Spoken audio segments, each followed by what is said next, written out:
Luc, chapitre 17. Jésus dit à ses disciples: Il est inévitable qu'il y ait des pièges, mais malheur à celui qui en est responsable. Il vaudrait mieux pour lui qu'on attache à son cou une meule de moulin et qu'on le jette à la mer, plutôt qu'il ne fasse trébucher un seul de ses petits. Faites bien attention à vous-même. Si ton frère a péché contre toi, reprends-le et, s'il reconnaît ses torts, pardonne-lui. S'il a péché contre toi 7 fois dans une journée et que 7 fois dans la journée il revienne vers toi et dise: J'ai eu tort, tu lui pardonneras. Les apôtres dirent au Seigneur: Augmente notre foi. Le Seigneur dit: Si vous aviez de la foi comme une graine de moutarde, vous diriez à ce mûrier: Déracine-toi et va te planter dans la mer, et il vous obéirait. Si l'un de vous a un esclave qui laboure ou garde les troupeaux, lui dira-t-il, à son retour des champs: Viens tout de suite te mettre à table? Ne lui dira-t-il pas au contraire: Prépare-moi à souper, ajuste ta tenue pour me servir jusqu'à ce que j'aie mangé et bu. Après cela, toi, tu mangeras et tu boiras. A-t-il de la reconnaissance envers cet esclave parce qu'il a fait ce qui lui était ordonné? Je ne pense pas. Vous de même, quand vous avez fait tout ce qui vous a été ordonné, dites: Nous sommes des serviteurs inutiles, nous avons fait ce que nous devions faire. Alors qu'il se rendait à Jérusalem, Jésus passa entre la Samarie et la Galilée. Comme il entrait dans un village, 10 lépreux vinrent à sa rencontre. Ils se tinrent à distance et se mirent à lui dire: Jésus, Maître, aie pitié de nous. Lorsqu'il les vit, Jésus leur dit: Allez vous montrer aux prêtres. Pendant qu'ils y allaient, ils furent guéris. L'un d'eux, se voyant guéri, revint sur ses pas en rendant gloire à Dieu à haute voix. Il tomba le visage contre terre aux pieds de Jésus et le remercia.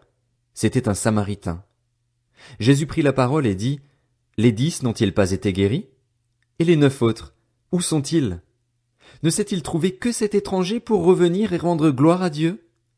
Puis il lui dit: Lève-toi, vas-y, ta foi t'a sauvé. Les pharisiens demandèrent à Jésus quand viendrait le royaume de Dieu. Il leur répondit: Le royaume de Dieu ne vient pas en se faisant remarquer. On ne dira pas: Il est ici, ou Il est là. En effet, le royaume de Dieu est au milieu de vous. Puis il dit aux disciples: Un temps viendra où vous désirerez voir même un seul des jours du Fils de l'homme, et vous ne le verrez pas. On vous dira: Il est ici, il est là.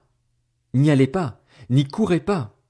En effet, tout comme l'éclair resplendit et brille d'une extrémité du ciel à l'autre, ainsi sera le Fils de l'homme dans son jour.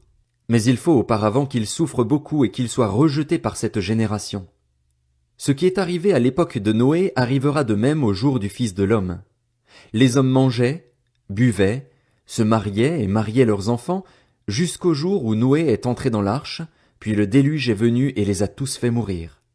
Ce sera comme à l'époque de Lot. Les hommes mangeaient, buvaient, achetaient, vendaient, plantaient, construisaient, mais le jour où Lot est sorti de Sodome, une pluie de feu et de soufre est tombée du ciel et les a tous fait mourir. Il en ira de même le jour où le Fils de l'homme apparaîtra. Ce jour-là, que celui qui sera sur le toit et qui aura ses affaires dans la maison ne descende pas pour les prendre, et que celui qui sera dans les champs ne retourne pas non plus en arrière. Souvenez-vous de la femme de Lot.